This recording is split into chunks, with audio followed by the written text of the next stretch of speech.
The honourable member for Halifax. Megan Leslie was the only woman representing Nova Scotia in the last parliament.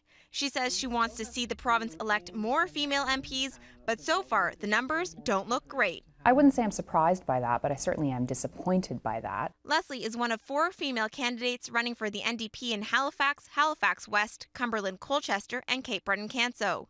The Liberal Party has 1 female candidate. She's running in South Shore, St. Margaret's. The Conservative Party doesn't have any. We've got a lot of candidacies to be filled. The advocacy group Equal Voice says there are some factors working against political parties in Nova Scotia.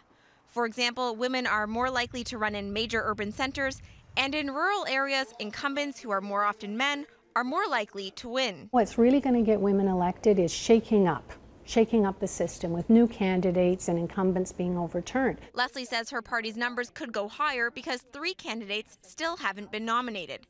She says the party actively seeks out women to stand for a nomination.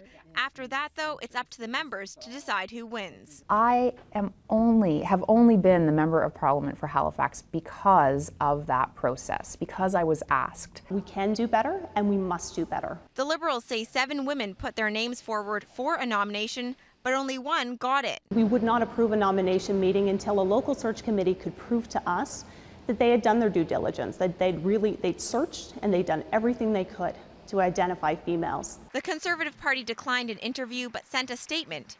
It did not mention the lack of female candidates in Nova Scotia. Instead, it said in part, Prime Minister Harper appointed the most women in the federal cabinet in the history of our country. Louise Carbert says the Conservatives have traditionally lagged behind other parties. It looked as though they were going to catch up to the other parties, but now in this election, particularly in Nova Scotia here, they seem to have just fallen behind the other parties. Equal Voice says it hopes things turn around in future elections.